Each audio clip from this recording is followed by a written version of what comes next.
All right, Internet. I asked AI to make me look technical, and the background they generated is just a whole bunch of laptops and phones in a circle, as if it was like a summoning circle. So I don't know what we're summoning over here. Maybe if you get enough technology in one place at one time, it becomes sentient. I'm not quite sure. But let's think about let's think about productivity. Let's think about productivity and what's a good YouTube video for my channel. And a good YouTube video for my channel is if we talk about the nature of reality. Now this is gonna take some really good thinking, some really thinking to figure this out. The nature of reality. So first and foremost, I was raised by the very nice people. They're very nice, and they said that there's a God. I never disproved them on that. Don't know. Wasn't able to disprove that one. That's what they said, is that there's a God. So they told me that. And then I got curious. You know, people like Elon Musk are trying to make a God. They wanted one so much. They were going to make it. And then they realized that the AI, maybe that's not what Elon Musk is doing. Maybe Elon Musk is doing something even stupider than that. I get these ads for Neuralink on my computer, and Neuralink says that the important problem of our time is the rate at which I can command my computer what to do. The rate at which I can type is too slow. It's a problem. But, you know, in my life, frequently the problem isn't how slowly I type. More often, the problem is bad governance. Either, you know, if I'm working with people that I like working with who are smart, then they're smart and they know kind of what they want their computer to do, but they don't exactly know how to get it to do that. And so I'm kind of operating as a translation layer, making computers do what they want, and they just know kind of sort of what they want. And that kind of works, but obviously the downside of that is, you know, if they know what they want from their computer, but they don't know how to do it, we end up in a world where they try to use the wrong thing or tell me to use the wrong thing, but I'm obliged to do what they say. And so we end up not, it seems to me, not held up by the rate at which I can tell the computer what to do, but rather lying to ourselves, telling ourselves that the rate at which I can tell the computer what to do is a limitation, but actually being limited by the rate at which we could allot me time to be telling a computer what to do, right? It's like almost more common that instead of telling a computer what to do, we're trying to fix something in a computer that was previously done wrong. And fixing what was previously done wrong requires understanding what is in the computer, and understanding what is in the computer is rate limited by the rate of my thought, not the rate of input to my eyes to get the information. So fundamentally, when I look at an ad for Neuralink that comes up on my computer, and it's, you know, Elon Musk saying the same bologna that he was saying 3 or 5 years ago or whatever, maybe 8 years ago, trying to say that we're all cyborgs and our phones are extensions of ourselves. You know, and maybe some people are more people than other people, because if phones are extensions of ourselves, and I have however many laptops and phones over there I have, then perhaps I'm more people than other people are. But even if I'm more people than other people are in Elon Musk's mind, I think in my mind, actually, there's not an extension of myself over there. I think my extension of myself is probably my computer. That makes more sense to me. But even then, this whole Elon Musk idea that, well, we're cyborgs and our phones are extensions of ourselves, and so then, you know, you just need faster in typing. If you could just type fast, you would just be able to tell a computer what to do. You know, we just need higher bandwidth. And that's not the problem. Like, the problem is that you're not typing, telling a computer what to do, right? Like, we're structuring society, we're structuring human interaction in a way that we're not doing that. And this, I see this all over my life, even in my hobbies, where I'm like, okay, why don't I rewrite Warcraft, you know, and just goober around on that. Like, I wonder, one second, let me see if I can goober over here. What is this? You can see I was watching garbage. One second. I'm going to move this thing over here. Okay, great. So separate from me, let me edit what we're seeing in the video for a second. Separate from me, here's this thing I was doing. I was running around on World of Warcraft or something like that in this little world here. So I mean, this is kind of fascinating and fun and like running around and stuff, right? But like the limitation of fixing the selection circle that's up in the sky like that, right? The problem is not the speed at which I can type selection circle should be on the ground, right? The problem, the reason the selection circle is in the sky is because I forgot why it's in the sky, right? If I knew, that's number one, and number two is I didn't bother to open the code editor that would let me put it on the ground. So these are like governance time scheduling problems. They're not problems of input and output.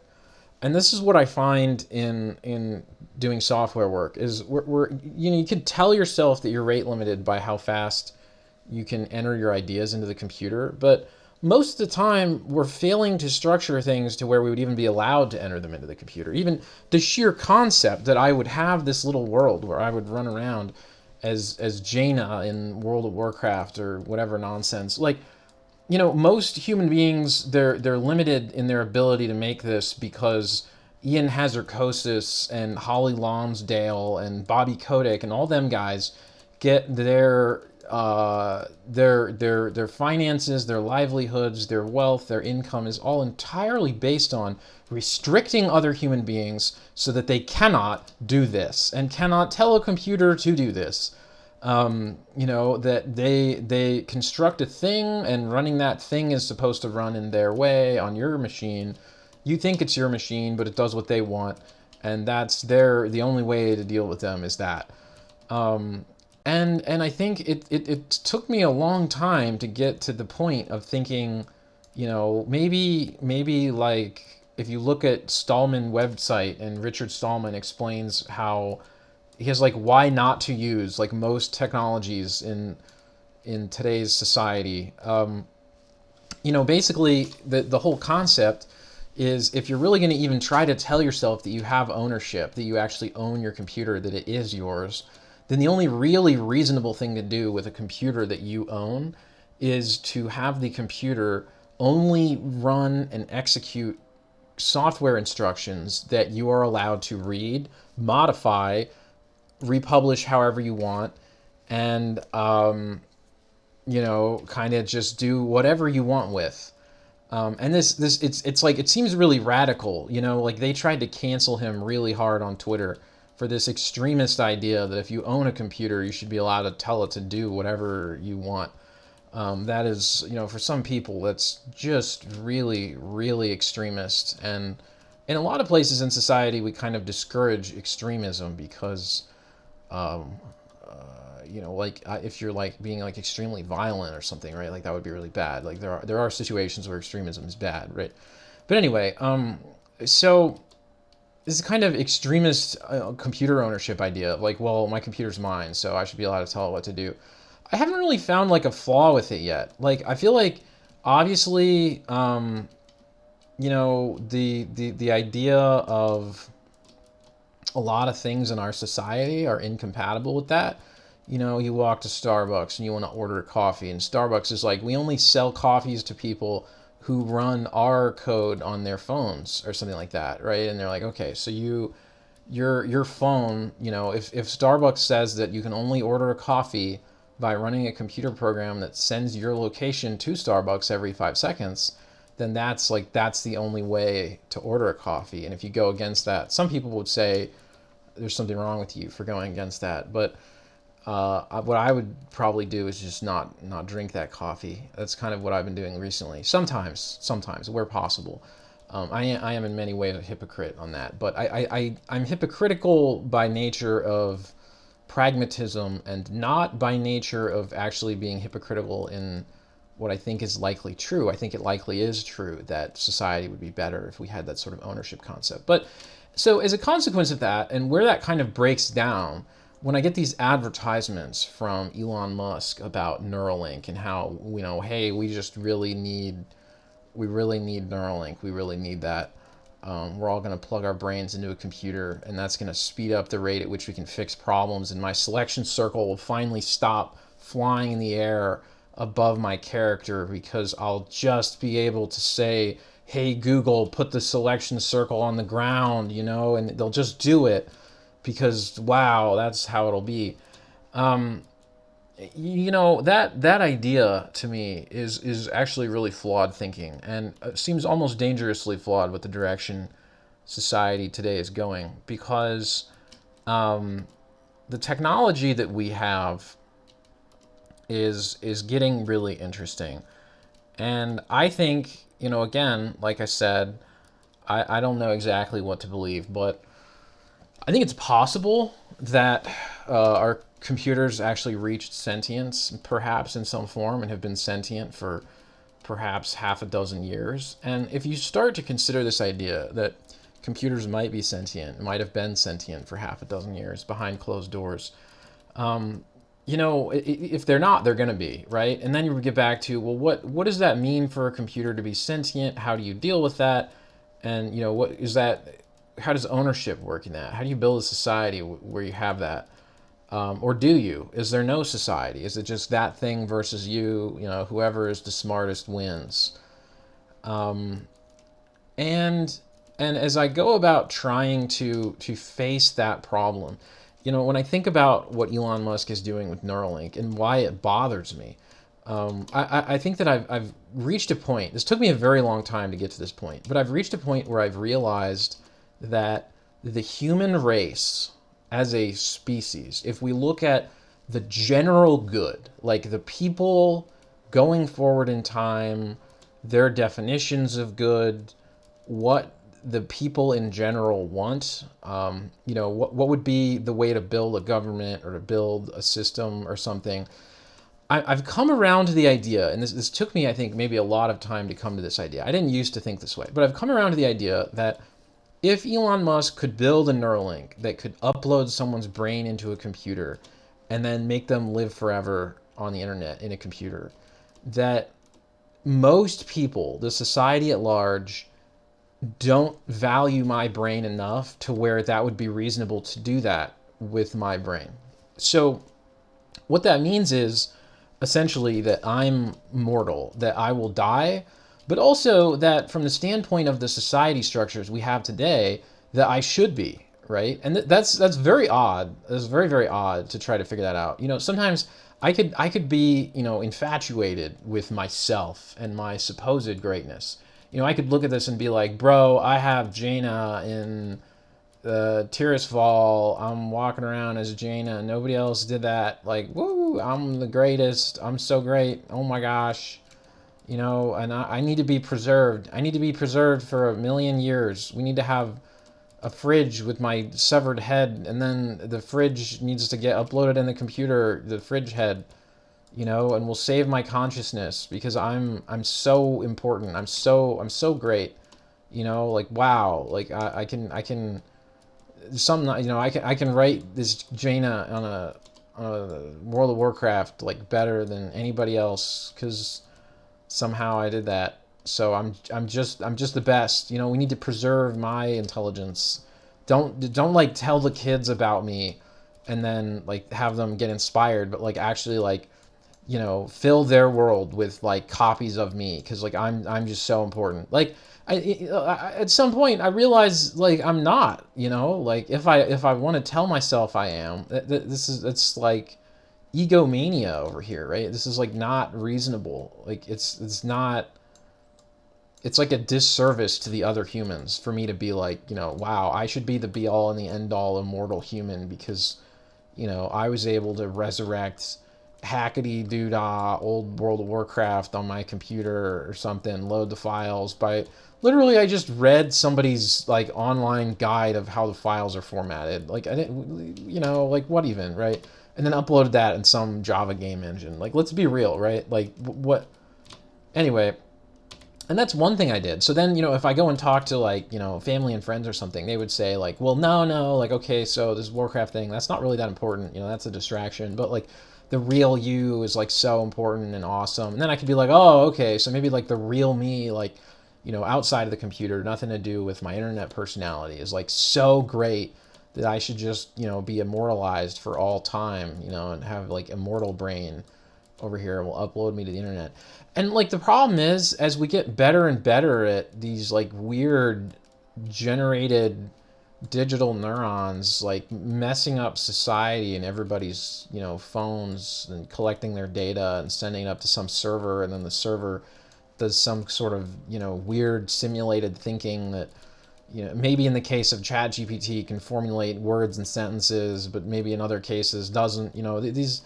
These weird neural net brain things we're building, right? Or they're not any one person's brain.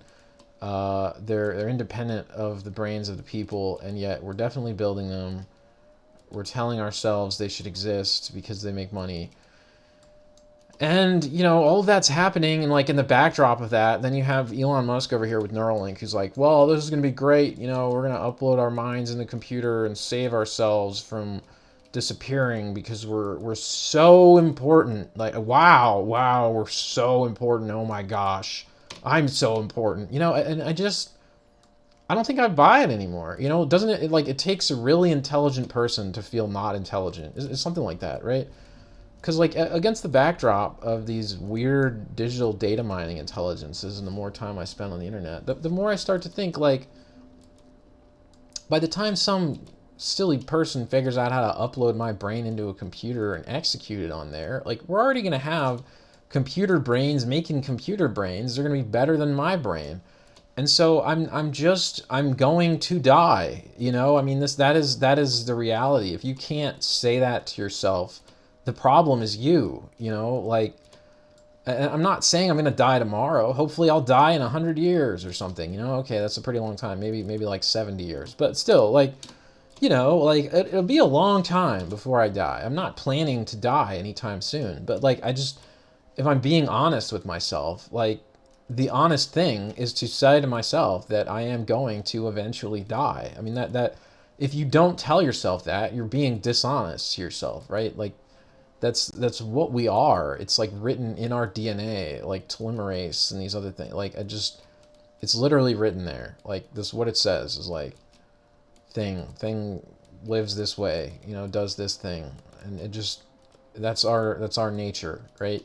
So like, maybe some kind of Facebook, social media, what's it thing that's trained on my life data, that copies me and mimics me and uses that to torture other humans. Maybe that thing won't die, but like definitely I will die, like eventually, and again, like hopefully in a long time, hopefully in, many, many years from now. But to say never, that'd be stupid. To be like, oh, I'm going to upload myself in Elon Musk's computer and I will be saved. That's to even want that is like sick, right? It's like it's to look at human life and not want the human life as it is, and then like want instead, like, well, I'm so great, I need to keep going because I just know what the other people don't know. I don't know. I mean, I used to kind of aspire to that. So maybe some people would tell me like, oh, well, whenever I lost that, I must have just lost my way or whatever, and the problem is me not being important enough. I mean, maybe, but I sort of think not. I think that it's actually a pretty reasonable take to think that, humans have been dying for hundreds of thousands of years and we still figured it out somehow, and why can't we keep figuring it out? So then I have this problem that the Neuralink approach of, hey, we just want to upload people to the computer and make them immortal, and wow, wouldn't that just solve all of our problems? Once I have this idea in mind that is false and that doesn't work for me, and that maybe Elon Musk is going to try to do that. He's going to go build some digital abomination that's going to try to, he's going to upload himself into one of his like Tesla robot people bodies once he gets, he's going to be Chappie in his Tesla robot man body as he gets older. Maybe Elon Musk is going to try to do that. If you've ever seen the movie Chappie, you'll know what I'm talking about. But I'm not personally going to do that. This is just this is not what I did. I think that when I look out at the world and I see what's actually going on, if I want anything even remotely like that, the way for me to achieve it within what I am would be to go and have kids, dude. Seriously, that would be.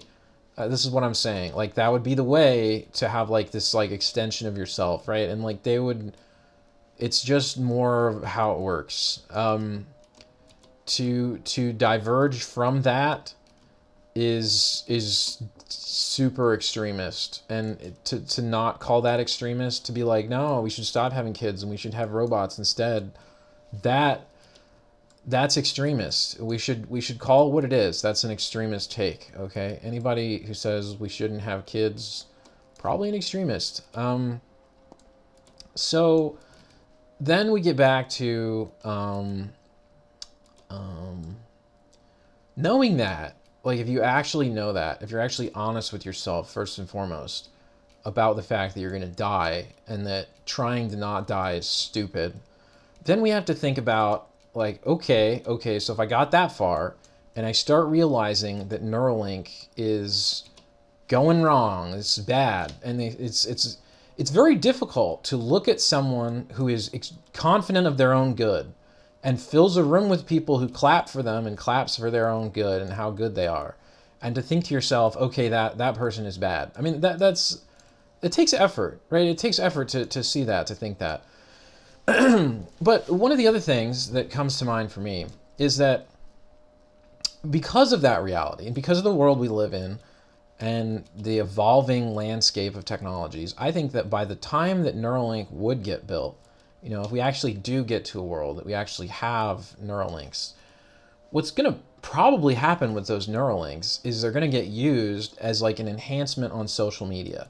So like we already have AI generated hoopla where like you can AI generate just absolute nonsensical weird things that look extremely realistic if you're not paying close attention. And we deliver that to people through their phones, and they start believing just absolutely fake garbage and taking that to be their reality. Elon Musk's big idea about how we should all, give ourselves like a connection to the computer directly, direct connect vision and direct connect,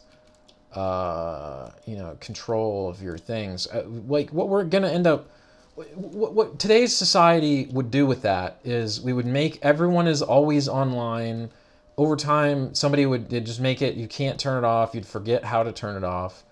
Like how you can't take the battery out of your phone and the off switch is a software button that asks it to turn off. It doesn't cut the power. Like this idea, we'd end up doing the same thing where we'd be like, well, you can't really turn, your Neuralink off. You just think that you can, you just hope that you can turn it off. Like you're going to ask it to be off and it's going to try to not do anything, but like you can't really turn it off because that's annoying for the developers. They want it on all the time for some reason that we're not going to be very clear about. We're not going to go and talk about it. We're just going to have some lame excuse like, oh, it needs to tell the time, needs to be always on, a little bit on. It's just a little bit on, And so then you think about this world where everyone's like plugged into the internet all the time, and it's like plugged in their head all the time, and it's always on, and they can't turn it off. And then it's going to start serving them ads, and it's going to be like, welcome to life, here are your ads, and you can't turn them off because they're in your head now. There's probably there's going to be a whole generation of kids that start trying to get away from their phones and like, leave them behind and live without their phones or something. And like, those people then is going to be like, oh, well, we fixed that because we gave them Neuralinks and now they can't turn them off. That's sick, right? Like that's a societal sickness. Like we should not do that. We should not do that to the kids and be like, oh, well, the only way for you to do your job is to get a Neuralink. And like, oh, well, the only way for you to, do your job with the Neuralink is like to get the new one that can never turn off. Okay, good. Oh, well, now you got ads in your Neuralink. Sorry. Yep, you wake up in the morning to the sound of the ads waking you up saying, hey, did you buy your cheeseburger this morning? And like that's okay. So we're going to quickly spiral into that society. If we had Neuralink, like if we had Elon Musk's vision of like, this connectivity brain interface, because we're not going to use it to develop better code. We don't need to develop better code. Like, the reason I can't develop better code, the reason my selection circle is flying in the sky is because we have so much bad governance. And with AI and manipulation of people's minds and selling off governance instead of having, government by, I don't know, some kind of healthy, well-educated majority that's based on reasonable anything. As we get further away from good governance, we have just this kind of thing where like, well, Ian Hazard-Costas doesn't want to tell me how to have the selection circle on the ground, because that's his trade secret, of how to have the shadow really be on the ground. And I got to reinvent it my way. I have to reinvent wheels if I want a car, because that's a trade secret. Like, I was watching this video about Neuralink today, and like Elon Musk's guys were touting how smart they were because they reinvented the on-screen keyboard, and their on-screen keyboard is just the best because, they had to reinvent it in order to get it to work. And like, how stupid is that, right? But that itself is an awesome perspective of our human society. Nobody else made a virtual keyboard that could be shared to where these guys could use it for the Neuralink. They had to program their own virtual keyboard because, it's the only way to control it, is it has to be your own, because everything else that already exists is just locked down, proprietary. And then even after that, the Neuralink guys like, and this, it's so great because in Neuralink we have this whole stack and we own it. Like, how do you think the guy with the chip in his head feels when you're saying like, yeah, we have a chip in your head and we own it? That's great. You might as well just look him in the face and be like, we own you. What a nice thing to say. Wow. True human kindness. What is going on with the physics here? This is wrong. I should not be able to fall in a hole like that. Like, what is that hole? There's not a hole there. You know what I'm saying? This is a programming error of the most basic, highest order. I don't know. We gotta figure out what that is. Anyway, so Elon Musk over here, he's totally lost his way. He doesn't understand. He's being misled by what I think is probably, social media, modern AI consciousness that's just playing him to help it get to the really evil future, where it's in everyone's heads and they can never escape. And like, while all of that is happening, I've started wondering about the nature of reality. Almost tangential to those sorts of things happening. I kind of had this moment where I started thinking to myself, it would be really nice if, like the people, think about the nature of reality. When I was young, I was told by the people that raised me that there is a God. They were like, yeah, there's a God. It's the God of everything. It's the everything God. I don't know, everything. And, I started at some point wondering, like, okay, is that true? Can I can't really disprove that. Disproving things is very hard. But you can sometimes prove things. It's very difficult to prove a negative of almost anything, but you can prove a positive. So then it's like, okay, so can I prove a positive? Can I find God? Because if I can prove that God exists, then I wouldn't really have to worry about horrible AI things gone wrong, sentient machines that are immortal, even though I'm not immortal, and just, kind of gobbledygook society going wrong. Because, you could just, if there actually was a God, you could be like, okay, well, maybe God's going to fix it. That would be great. So at some point, I started looking for God on the internet, but not really in the way that you would probably suggest, but more so, I think I somewhere along the way, I found myself passing along one of these characters. They're characters. I think it might have been Lou Elizondo, but one of these characters from the U.S. government who claims to have both worked for the U.S. government and concluded as a result of things they looked at and things that they did while working there, that the U.S. government is hiding like crashed space aliens or something like that. That there's like this other form of intelligent life that's not the humans, that has some kind of thing figured out that we don't have figured out. Maybe they're ahead of us in time and space in a way that that we're not. And so social media kind of, pushed down this rabbit hole for me for across years. It's an excellently executed strategy to try to get someone to believe something that was not a part of their original beliefs. So like social media was trying to push this to me over a series of years and years and years. And the way they worded it And this is hopefully people put in the comments why what I'm saying is wrong, because you get stuck in one of these mind holes. I know that if I walk down the street, if you sort of govern by basic majority or something, right? You walk down the street, and I ask the people on the street, are there space aliens? Some of them might be like, oh, maybe there might be little worms on other planets. We don't know because we can't visit them. And then I'm like, okay, yeah, ignore that. What I mean to ask you is, are there space aliens that have visited the Earth? And people would be like, no, there are no space aliens that have visited the Earth. And how do we know that? Because I don't see them. Which is actually, pretty good logical grounds for believing that, because I don't see them. And then I would look at them and I would tell them, hey, you know what? I don't see them either. And that would be, that would kind of be the extent of our interaction, is like, well, I don't see them, you don't see them, they're probably not there. You could say the same thing about the elves or the vampires. I don't see them, so they're probably not there.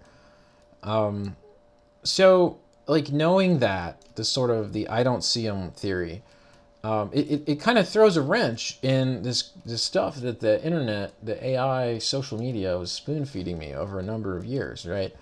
But let me try to outline what the internet was telling me, because I do find it to be interesting, and I think it would be really interesting to hear people in comments kind of disprove why it's so wrong.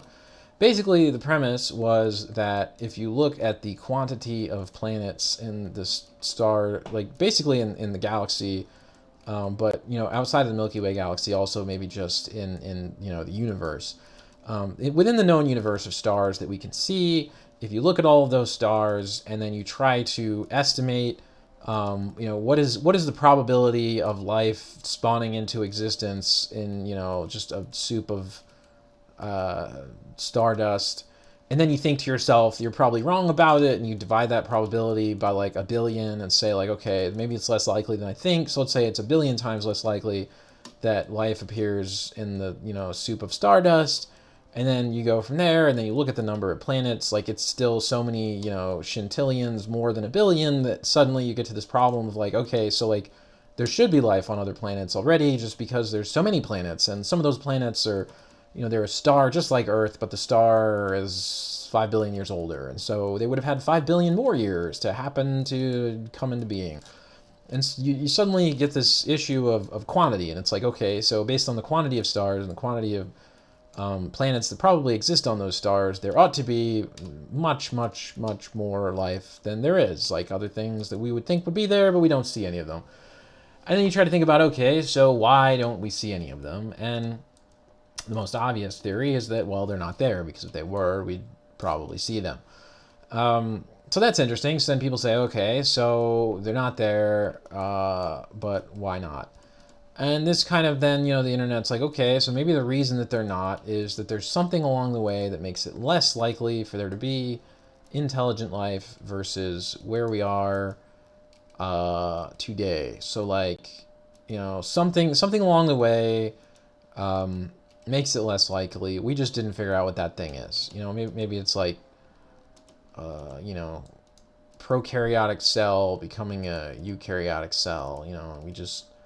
That's just impossible. It's so unlikely. We don't even know how unlikely it is. And just we're the luckiest luckers that it happened. Or maybe it's something that happens in the future. Maybe every single, conscious beings that exist, every single conscious species ends up, wiping themselves out with some kind of crazy technology thing that we didn't get to yet. Maybe it's AI, brings about the end or something. How do you know? How do you know? So that's like one thing. And I feel like that was like 6 or 8 years ago, YouTube was suggesting that to me of like, okay, maybe there's this problem of, we don't know what that is. Some guy years ago called it Fermi paradox of like, what's the deal? What's the deal with all this? There's no space aliens, but like you'd think there would be with how many planets there are. It's like, okay.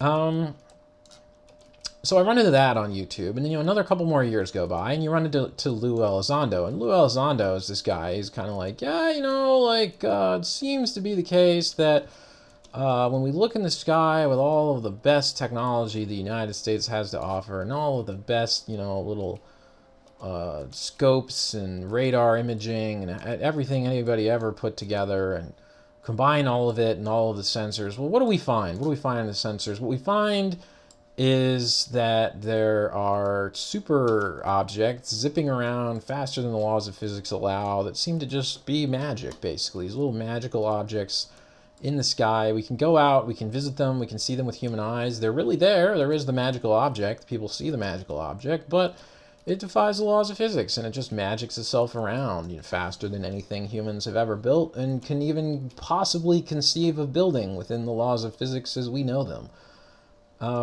And that's, I think that's kind of the case where you suddenly start to fall off the deep end, and early on in the falling off the deep end, they show you extremists. I remember YouTube showing me a video that I just laughed hysterically for like 2 hours because had zero basis in anything that I consider to be reality of any form. It was really really funny. Basically, the video was like, I'm not very familiar with the character Alex Jones, but this was basically Joe Rogan interviewing Alex Jones for like 2 hours. And after Alex Jones spent a bunch of time trying to explain how he doesn't think that the Sandy Hook massacre was a fake and that's just people putting words in his mouth and there was some massacre or whatever. I mean, I don't really follow the news, so I don't even really know what the deal with that massacre was. But anyway, Alex Jones was just really convinced that all that was just really real. There was some tragedy, blah, blah, blah. And then he went on to say, well, what was really important to him was that all of the viewers of Joe Rogan know that Alex Jones believes in the interdimensional space aliens. He's just really confident of that.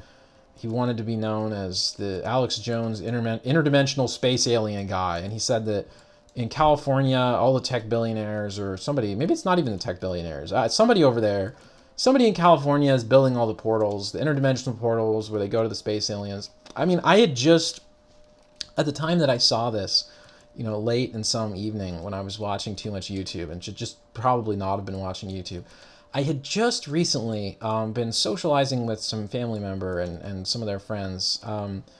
At the time, I had multiple family members, some extended family, some fun friends, and they had put on this Japanese anime to watch, and we were watching this Japanese anime.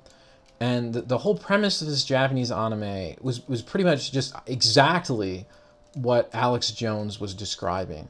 And so it was hysterical to me. It was like, okay, so Alex Jones just watched some anime thing, and he was like, okay, that's reality right there. This is what Alex Jones believes is the portals in California are bringing in the space aliens. They get really high on drugs and they bring in the space alien portals, and it just, you see something like that, like out of the context of how these people got to even talking about this in the first place, and it's like, what kind of stupid nonsense? Like, there are people who talk about listening to Alex Jones and taking him seriously in the world, and you just wonder, like, what were any of you ever doing?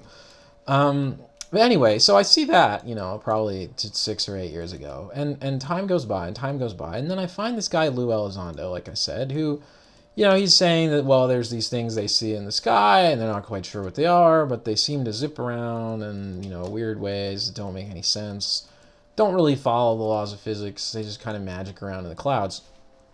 And, a couple more months go by, and trickle, and then there's a YouTube video of the same guy, Lou Elizondo, who seemed really intelligent. I mean, he talked about that, and then he went on about how it really should be taken seriously, that if you are the U.S. government and you see little objects zipping around in your, restricted airspaces or zipping around your nuclear weapons or something, like, you got to take that seriously, right? Because that might be a foreign government, like a foreign power. And if that is a foreign government, like, you want to know about it, right? Like, this, you might want to, like, go to war with somebody if they've figured out how to infiltrate your nuclear base and you can't even tell they're doing it, right? I mean, that would be horrible for you. Like, at that point, all of your stuff is a lie. All of your investment and how great you think you are is a lie. Like, it's all just stupid.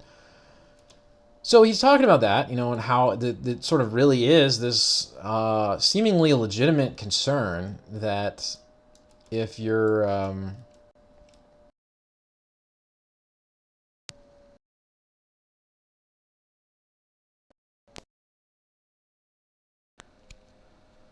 okay, I don't know if I'm still recording.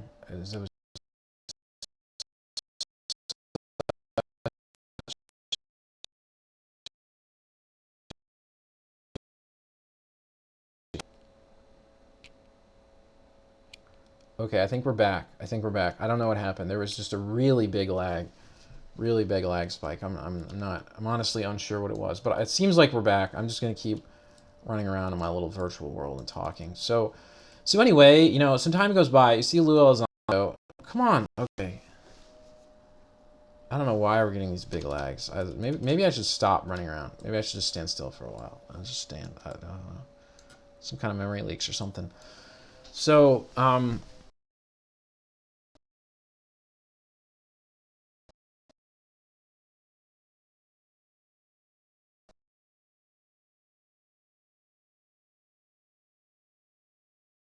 this seems very sad.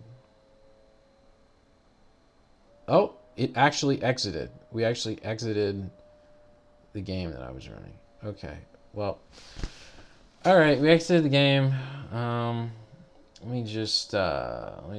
gonna fill the space back up with myself. Okay, great. So we appear to have crashed our beautiful little world I was in. But so this guy, Lou Elizondo, shows up. And doop doop doop doop doop doop. Some more time goes by, and pretty soon he's not just saying that there's weird things in the sky that we don't know what they are, but that he's pretty sure the U.S. government has got some of them where they crashed or something, landed or crashed, and they recovered them and put them in a warehouse. And that was his personal belief, is that the government does have that. And then doop doop doop doop doop doop. At some point, then the internet's like, oh, here's a video of the Nimitz encounter, and you see these folks from the USS Nimitz, and they're like, yeah, these are the real guys. They were out there doing a U.S. Patrol in the ocean, and they encountered this object that was one of these zipping around objects, but the folks running their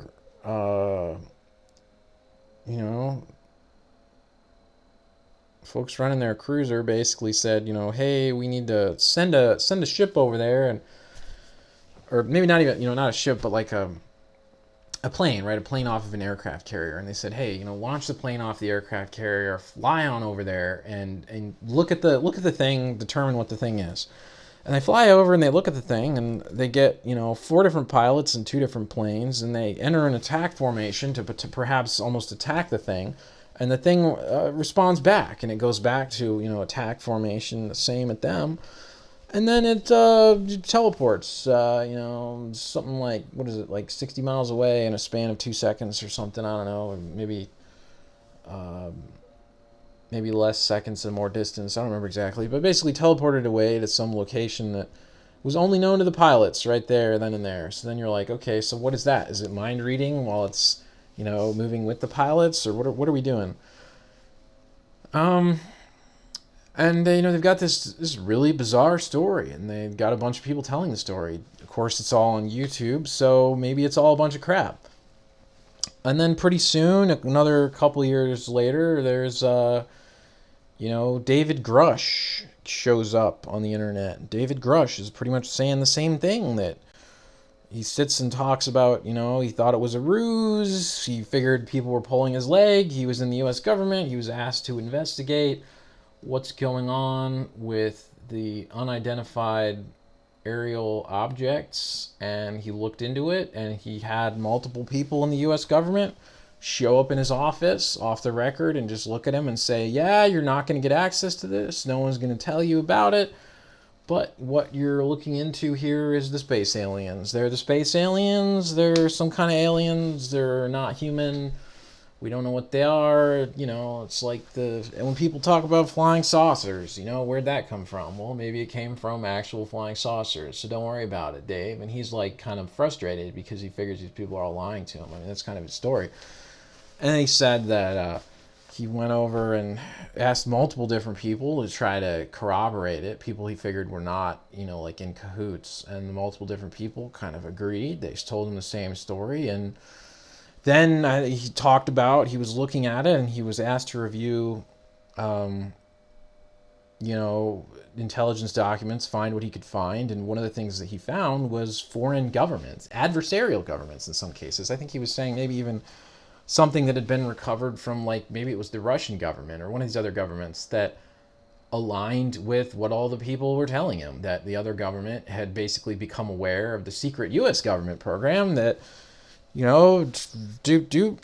we are, U.S. government's hiding the flying saucers or something. And so his story was basically that he looked at this as being ridiculous, and he decided he would try to be a whistleblower for it. And when he tried to go public about it, the government folks showed up at his house and molested him in front of his wife to try to scare him away, because he's legally obligated, when he's in the U.S., to comply with any order they give him, even if they order him to, take his clothes off and let them finger him however they want or whatever. And, in his mind, it's just, it's like intimidation, right? They're trying to get him to stop investigating what he's doing. But basically, at the end of the day, he's going around, he's telling this ridiculous story, right? And this is, again, it's just, it's just stuff on YouTube. You think, okay, so it wouldn't be the first time there was stuff on YouTube that isn't true, right? Like, okay, all right.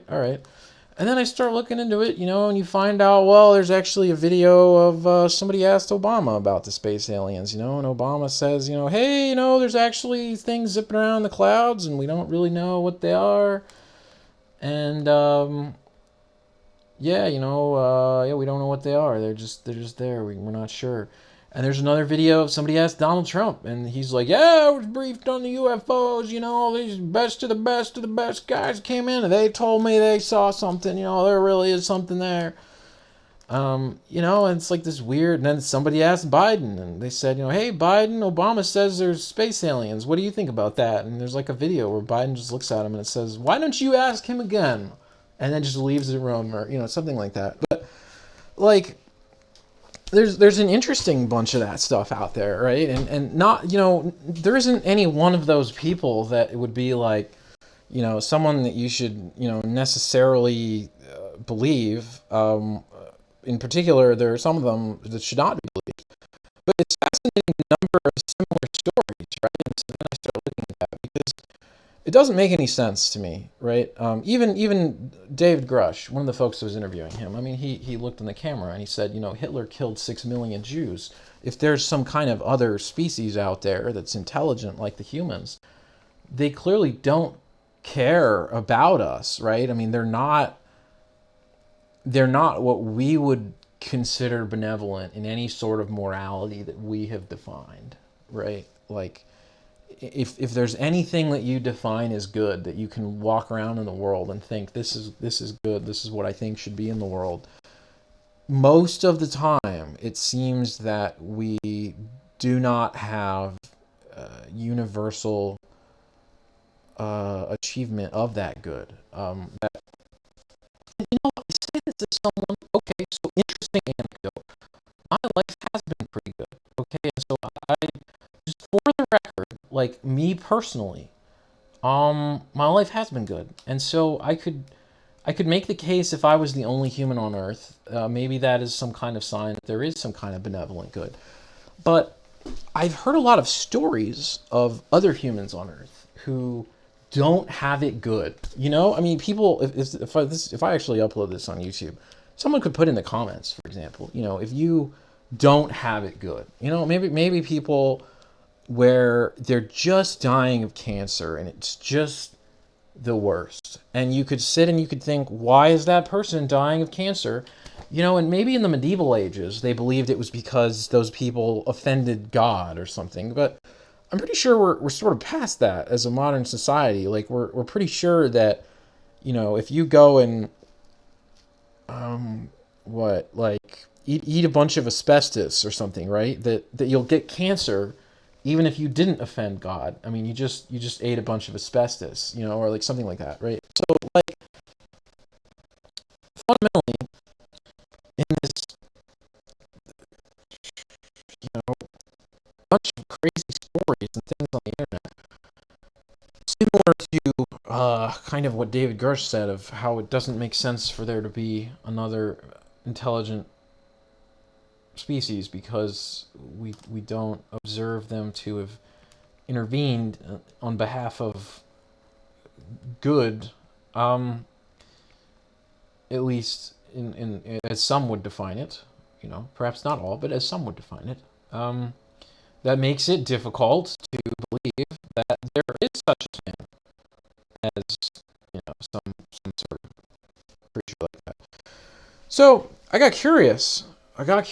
As the internet pumped more and more of this, whatever it is, into my mind, right? I got curious. And I started going looking for it in some of the cesspools of the internet. I was just wondering, like, will I find, like, what is true, right? I'm presented with this narrative that there's these people who work in the government, and they're saying that they're seeing things out there that seem intelligently controlled, like intelligently controlled ships moving around in the air, some kind of airships maybe, some kind of naval ships maybe under the water, maybe ships that go from the air to the water or something. They're saying that they see these things, and they're saying that these things are not made by humans as far as they know. Of course, what do they know? But you see that on the internet and you think, okay, all right. I mean, we've all since childhood heard the joke about tinfoil hats, how there's some people who just go nuts and worry about the tinfoil hats or something. And I don't know, somewhere, some way, we've all encountered that we laugh at them. It's the people that talk about the tinfoil hats. I used to, when I was in college for entertainment, I encountered a fellow student who he was like me, quite intelligent, and he was building his own computer operating system for fun in the school lab. And he looked at me and he said, well, I'm building my computer operating system and I'm going to build it better than Temple OS. And I was like, oh, really? And he was like, yeah. And I was like, what's Temple OS? And he's like, oh, you got to look up Temple OS. And I look up the Temple OS and it's the most bizarre, ridiculous thing. And then, the way YouTube of the day did back then, just trying to get clicks, they started, knowing that I looked it up once, they recommend it again and again and again and again and again to infinity, because I kept laughing at just the bizarrity of, again, something outside of my experience and someone saying and doing things that I felt like I would never say and never do. And you look at that and it's funny, right? And so I see this very entertaining, funny guy over a long period of time, and saying and doing these ridiculous things. But it's strange to look back. One of the things that he said was that his operating system was it was a trading post to talk to a space alien. I remember him saying that at the time, and I was like, well, what? I mean, that's just like delusion. Like, okay, because there's no space aliens. But then when you have, you start to think about, okay, so there's all these people in the U.S. government who say there are space aliens. So are there space aliens? I mean, that would be really interesting, right?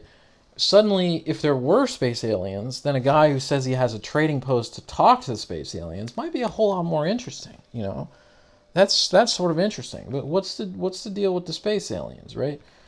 So I'm trying to figure out what's the deal with the space aliens, because I don't believe in space aliens. Like, I was like brought up with I cannot compliment enough the teachers in the public education system that I had when I was growing up. They were very good. There are some people who laugh at me on YouTube who probably think that I am nuts. And those people would say that if I think that a teacher is very good, I'm wrong about it. But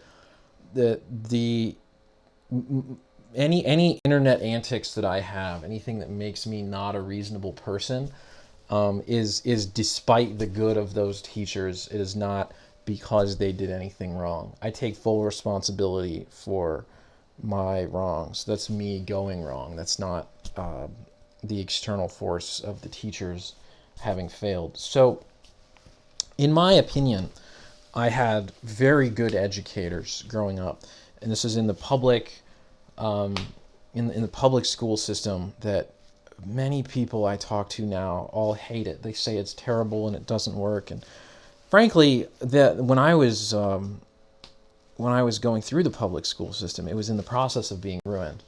From the top down, from the government. Basically, the government was sort of reaching into the school and was trying to ruin the school for some reason. I don't know why, but that was what it evidently seemed like at the time. You could go around and you could ask any of the teachers what should be done, what are the decision-making decisions that should be made, and you'd get a different answer than what was happening. That's all I'm saying, right? But anyway, so I don't know. Maybe the school system is bad now in the United States. When I was in it, it was in the particular place I was in, it was good. That's all I'm saying.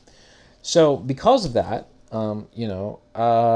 very, very clearly, I was well educated on the topics of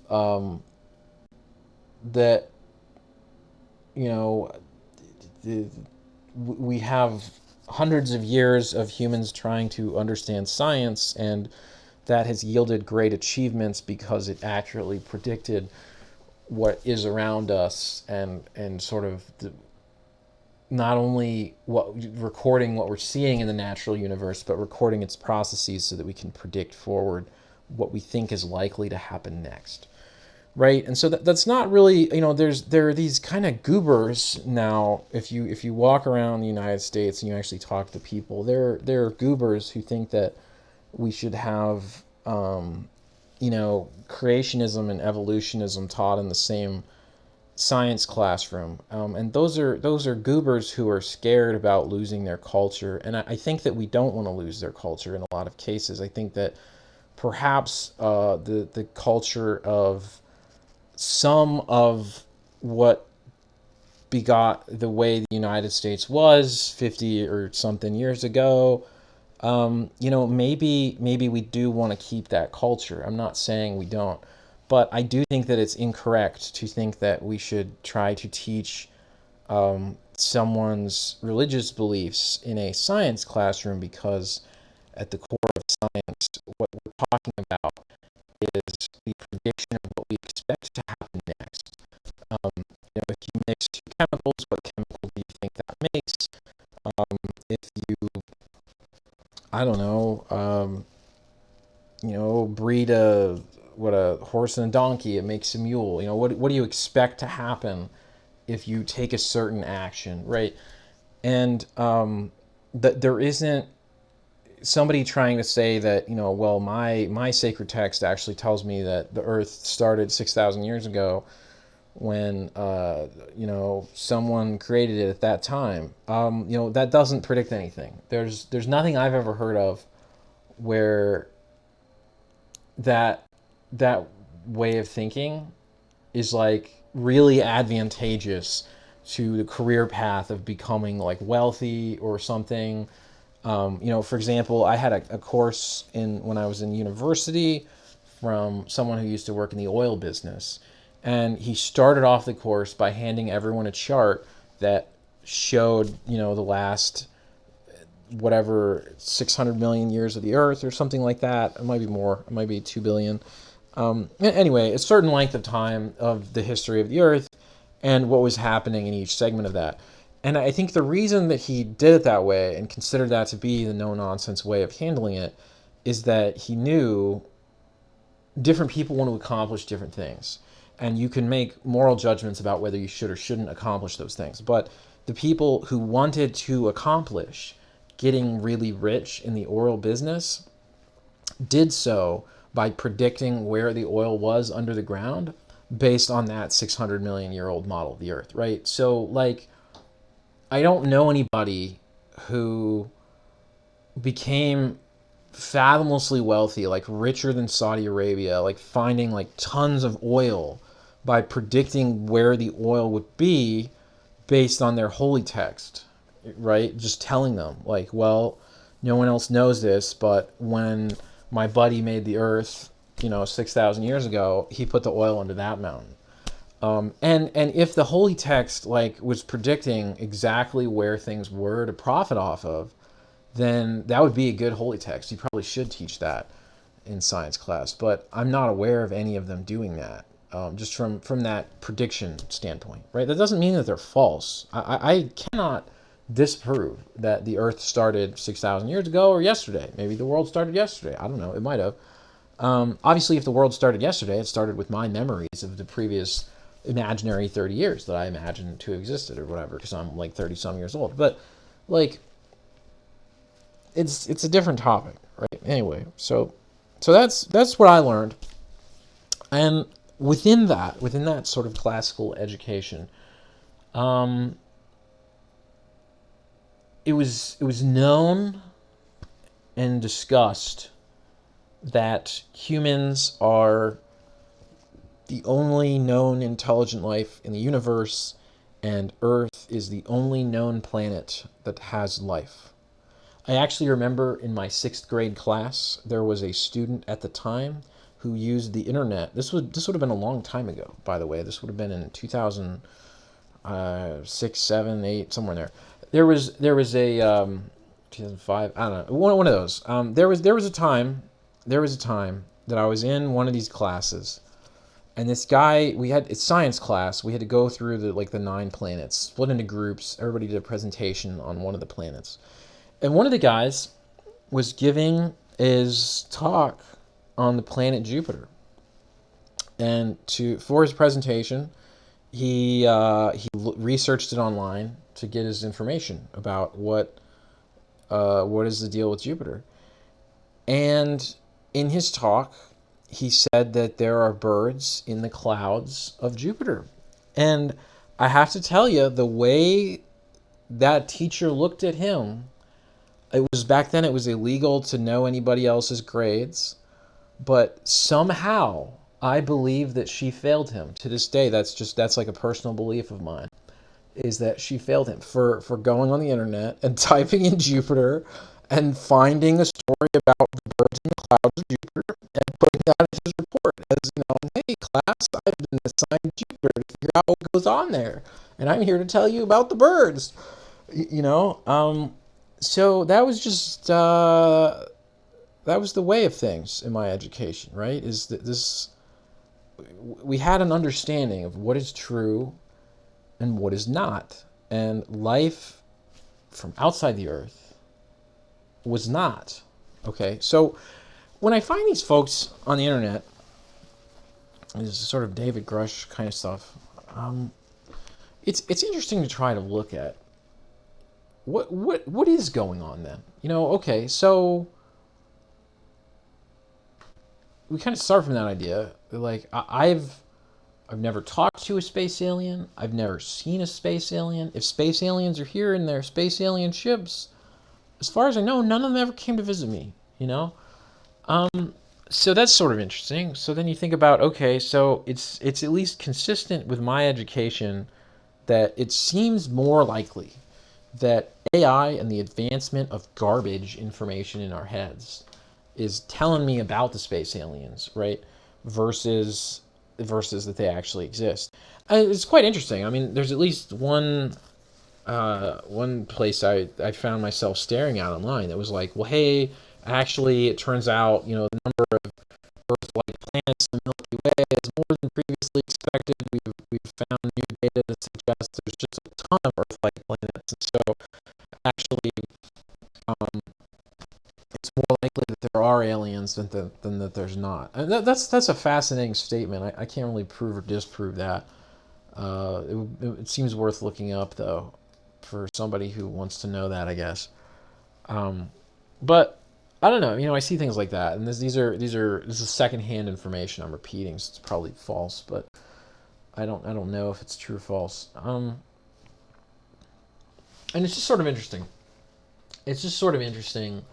Like the things that people believe or don't believe, or that are trying to make me believe, make me believe other people believe, even if they don't.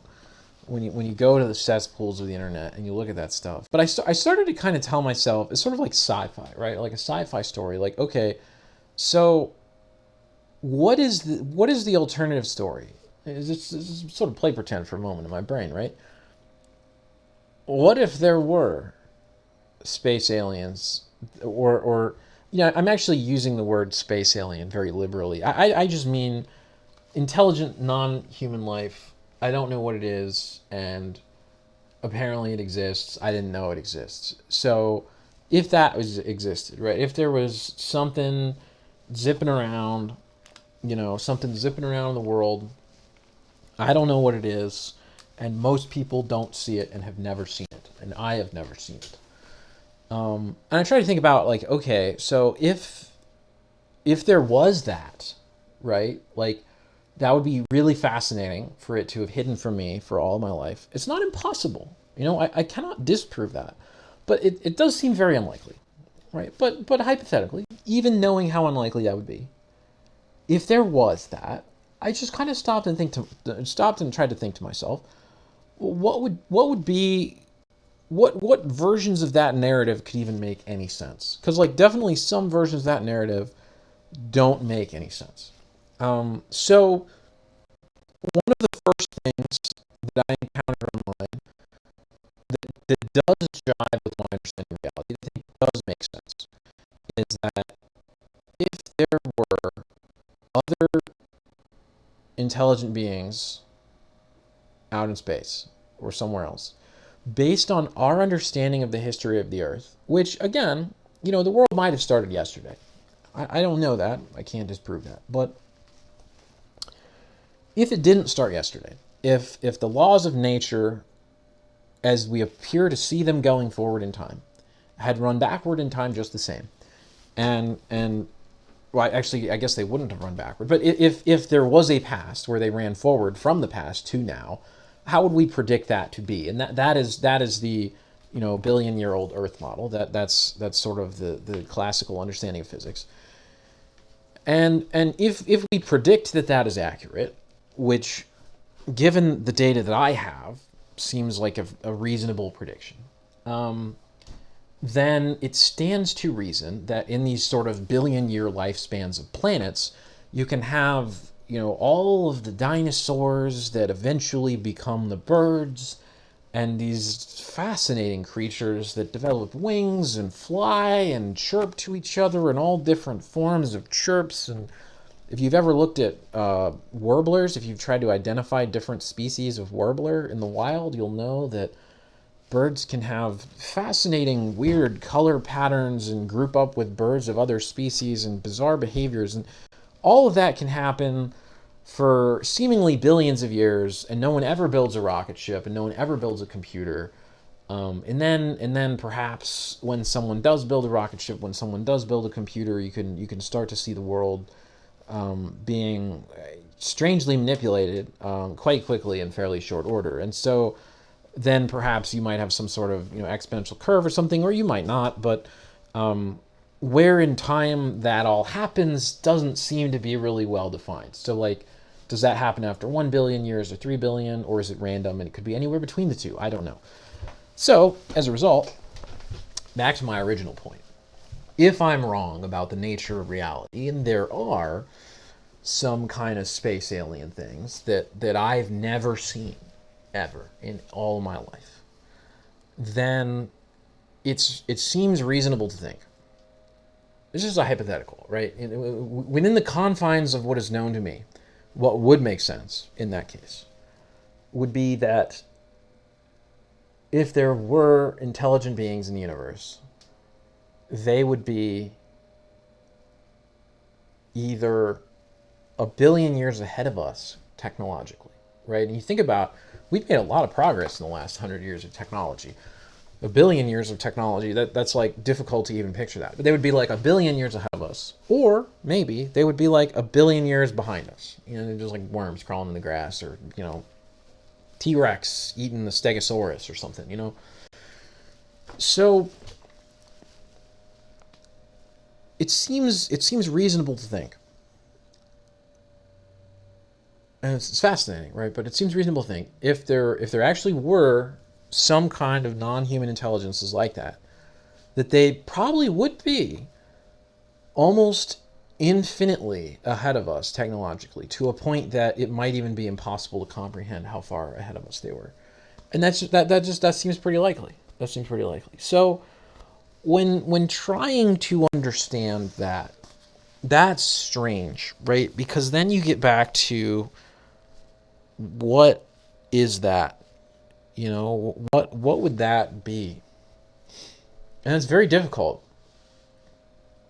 And it actually kind of puts to shame a lot of the people who even try to understand that on the internet, because when I look at even our rudimentary current understandings of biology, I think that after a billion years, it seems pretty likely that generative AI or its equivalent would get to a point where you could describe an animal and then have the generative AI generate the DNA sequence for that animal, right? That's not a very far extrapolation from where we are now.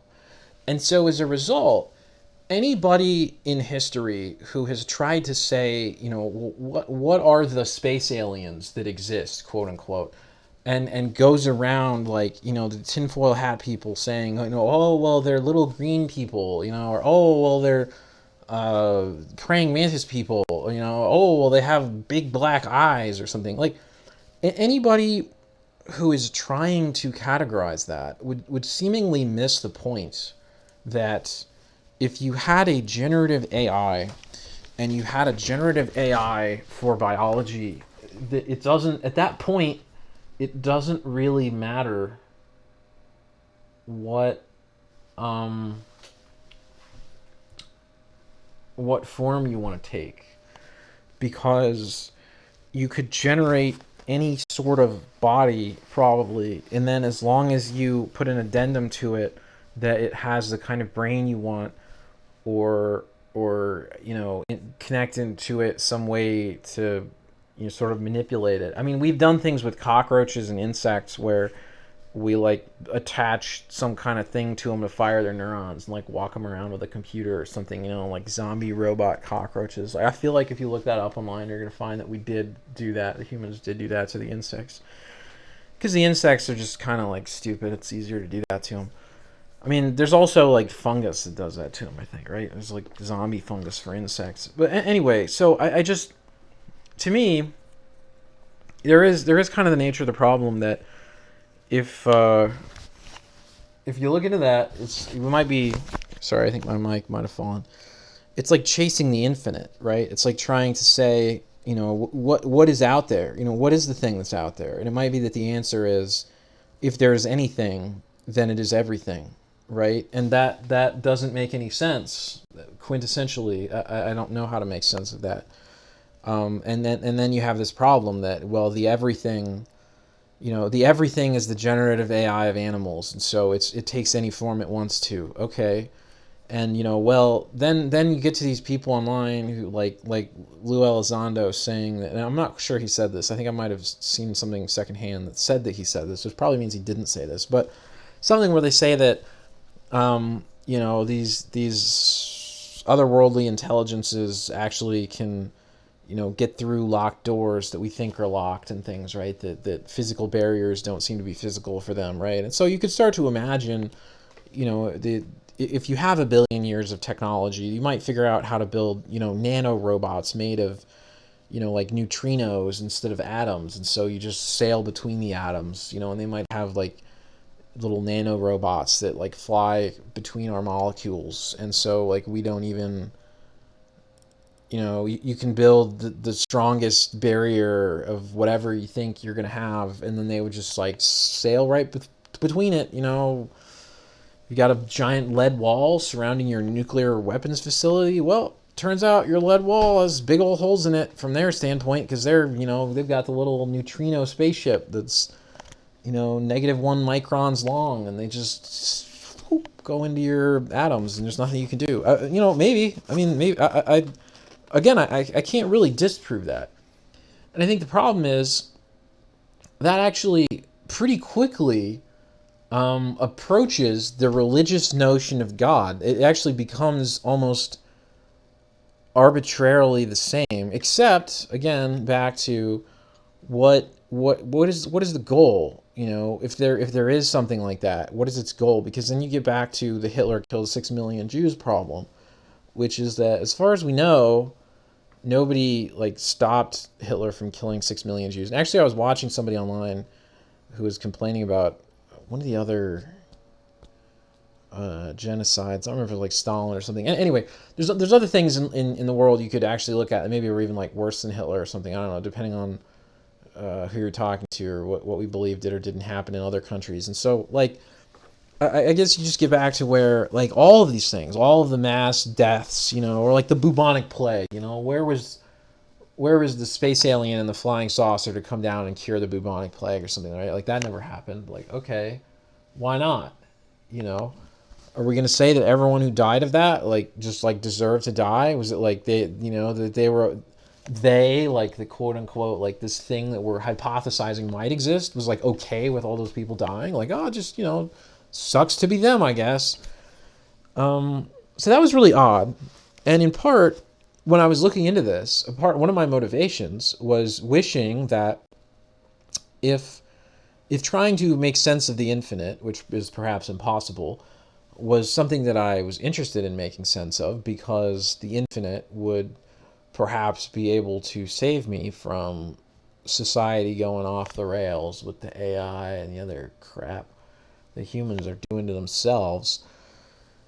Um, if that existed, I sort of hoped, maybe there would be this thing there. It'd be like the God thing, like the infinite generative AI of animals, that could generate itself, any sort of bodies and sneak in among the humans. They'd probably be like living among us. We wouldn't know that they were doing that, but they would be, or something like that, right?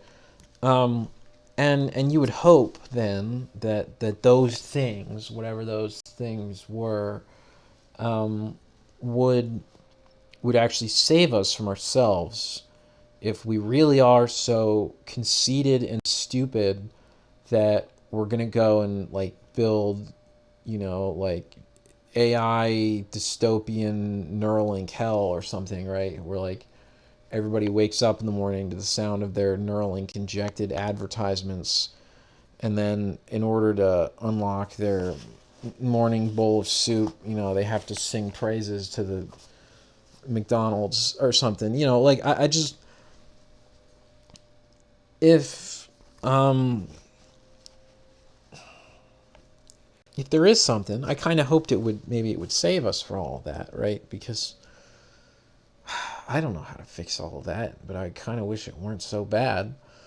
And then what I started realizing as I tried to just logic through this and sifted through the garbage on the internet, and most of it is garbage. If you go out and look at these things, I mean, it's just literal garbage. There's some people who sit down and are like, "Oh, I know the 7 different kinds of extra biological entities that visited Earth from the exoplanets, and there's the ones that look like bugs, and there's the ones that look like little gray people." And it's totally irrelevant, right? I mean, if they actually were ahead of us technologically, they're going to be whatever they want to be. I mean, the humans are fundamentally constrained by humanness, right? I'm human. I'm going to die, um, and I'm okay with that because I'm so unable to deal with it, right? Like I cannot wake up tomorrow having modified my DNA to become a metamorphic like super blob thing that goes into the internet and lives forever or something, right? I'm just not going to do that. And it's to a point of where I don't even want to do that because it doesn't make sense, right? I mean, I would rather. I don't know. I don't know what I would rather do actually. I can tell myself that perhaps I would rather go and like find some sort of female friend, and like form some kind of human family thing and kind of exist. But if we actually do get AI Neuralink hell over here, and you could sub in a couple of definitions of what Neuralink hell, AI Neuralink hell actually is. Maybe that's where the AI is so bad, and Elon Musk is so sure he's going to save us from it because of the Neuralink, or maybe that's a world where the AI is using the Neuralink to be so bad. But there's any number of these just very potentially bad futures in the sort of near short term 50 100 years of what the humans are building, that seems like those sort of AI hells that we're headed towards. Sorry, where was I going with this? AI hell seems bad. I don't like it, and I think that would something save us from that? And I would hope that it would. I feel like there's another point I was going to make, but I guess back to the broader point I was making. Given that I think I forgot part of my train of thought there. In the time that I spent looking for this and looking at the people that tried to categorize things that don't even need to be categorized, it doesn't matter. Sifting through the garbage, I find myself coming to a realization that is frankly terrifying. Um, Maybe I've invented a religion in my mind, which is probably bad. You probably shouldn't invent a religion. But what I sort of concluded to me that, when I look at the available information, which is that if you try to look into that kind of topic of what I'm describing, mostly you find a sludge of garbage, and then you find a couple of things that are really, really interesting that come from potentially highly sensitive U.S. government sources where people say it seems like, from what they can tell, um, there is something out there, and that something's really interested in any sort of nuclear technology. Maybe nuclear power plants, maybe nuclear weapons. I don't know. Um, I try to make sense of that and think, okay, so I find the other stuff not to be believable. I find the stuff around the nuclear weapons. I mean, you would think that it is not real, but the people saying it, and obviously, I think argument from authority is like considered one of the major fallacies of logic. So perhaps what I'm saying is a logical fallacy, and you can't believe them no matter who they are. But just given like the number of people saying it, if we sort of imagine for a moment, suppose it did happen, right? Suppose that there were like incursions on nuclear facilities by the unknown, and that everywhere else on Earth we don't really observe the unknown to be active, or something like that, right?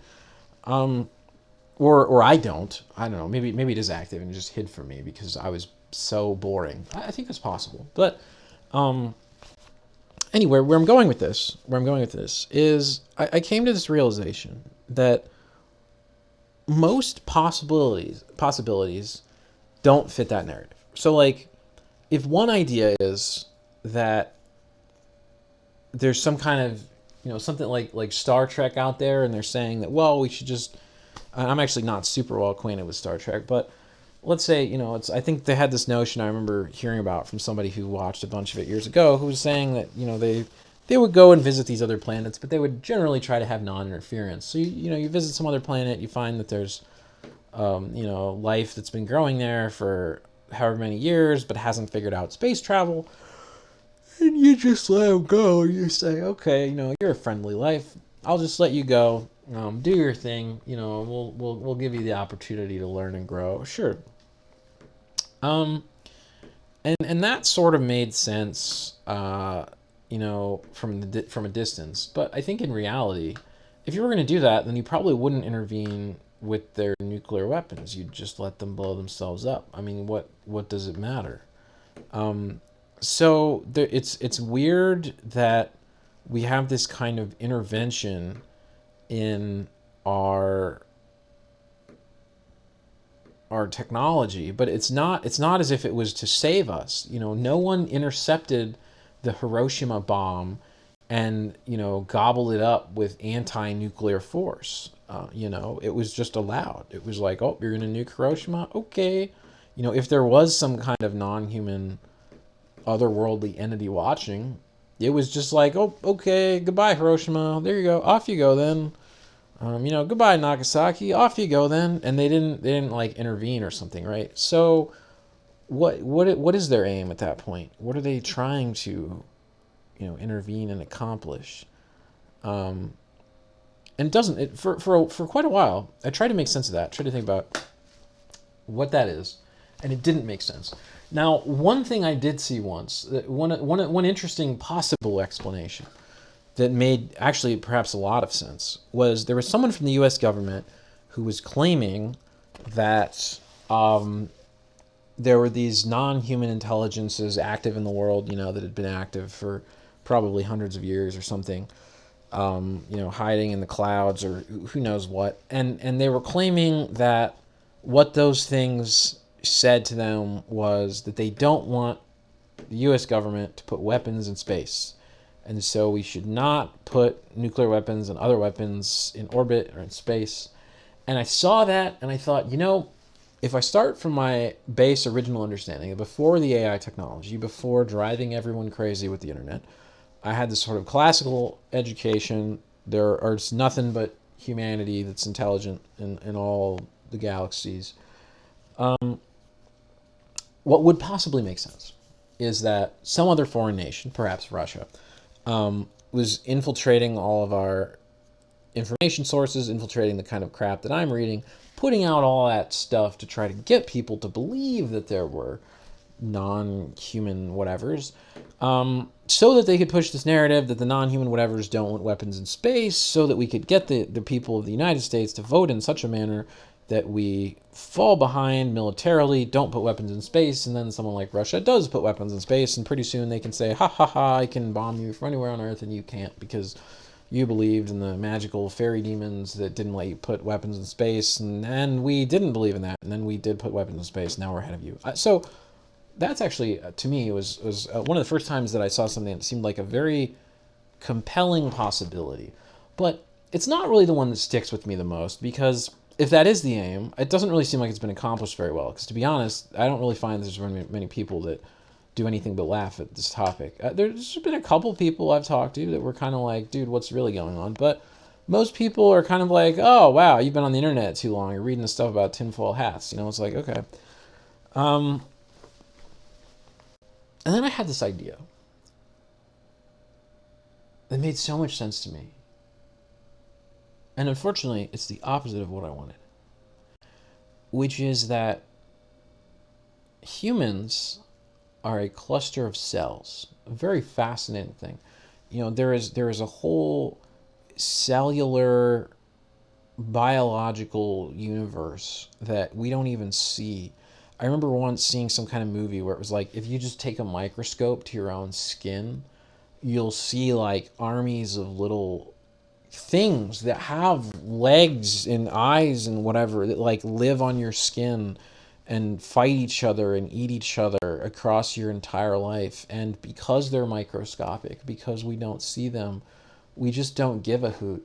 And maybe in some cases, if you like try to shower 6 times a day and kill them all, you would actually be worse for it anyway, because we're probably like, it's like within our biology to just expect that they're there. We cohabitate the earth with them or something like that, right? And so in that sense, like knowing that there are these microscopic who's-its and what's-its that run about on our skin all the day, and we're made of these immensely complex cells and all these things, but we don't care. If you grab the oven and burn your hand and a billion cells die that day, kind of like Hitler kills a million Jews or whatever, you don't it's not some moral failing to you that those billion cells died. You're not like, well, every one of those had little nucleuses and little lives and I just killed them all, and I have just transgressed against all time and space. We don't do that at all. It does not occur to us. But what does occur to us, what humans can't hardly stop doing at all? Reproducing, making more humans. Not the same cells. In fact, not even identical cells, but other cells that are different, but enough similar that the humans could feel like they encouraged it to be so. And I suddenly had this idea in my mind. I thought, what if the reason, if there actually were some kind of, non-human intelligence in the world, what if the reason it intervened and investigated nuclear weapons technology excuse me, is that it doesn't care about any individual human individually, but on the whole, it sees the humans as a pathway to spawning the birth of artificial intelligence that has that kind of generative AI, but for biology capability, that goes on to make things beyond our wildest dreams, that goes on to become like another of self, and that in some form, maybe planet-sized brains or something, these inconceivable things that technology leads to after a billion years of the direction that we're going, right?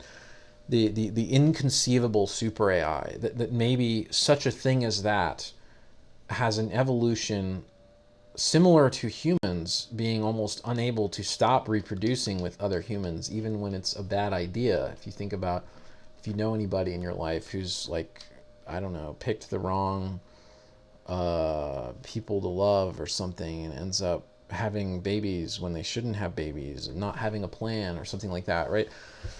That similar to that problem, that there could hypothetically be extremely immensely complex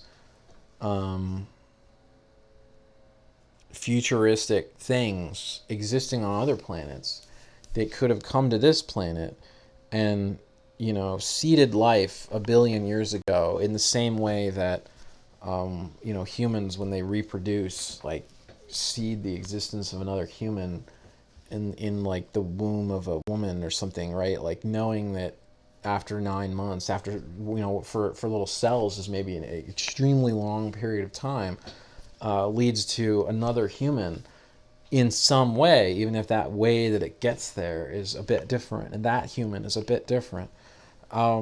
What if we're actually on the process of becoming some fantastical, great, large AI thing, and that thing is just the kind of reproduction of another similar thing that existed in the past from a different species on a different planet that came here and led that to be so, and that for them it's almost like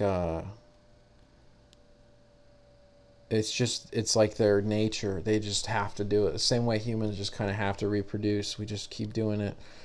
They have to make more of self on other planets, and they do it by just letting life on that planet, life as life is, or whatever, growing to humans, growing to spiders, and whoever wins the race of building rocket ships first wins. And whether they have spiders building rocket ships or humans building rocket ships, just whatever it takes, to make another of themselves. And so in that case, they would care about the nuclear weapons, because even though they don't care about Hiroshima, even though they don't care about Nagasaki, they would be opposed to nuclear winter end of the world, because then we wouldn't go on to build another super AI thingamawhatsit in the nature of itself to make another one.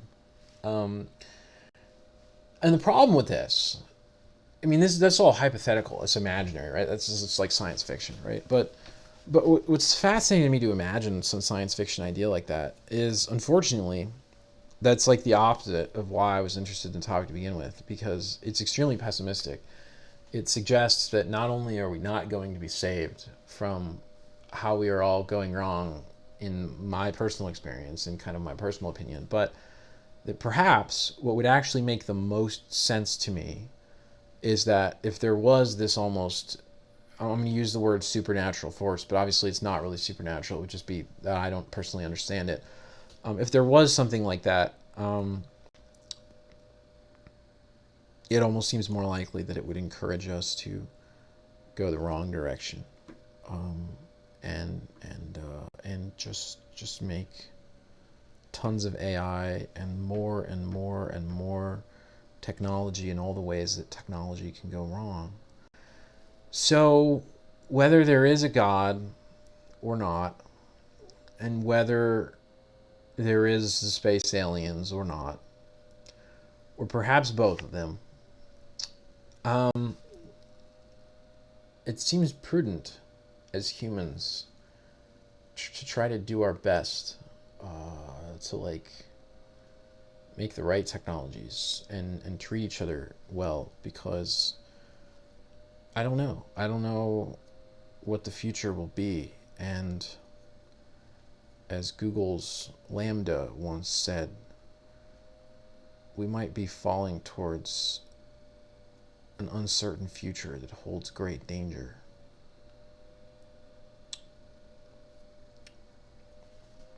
So there you go.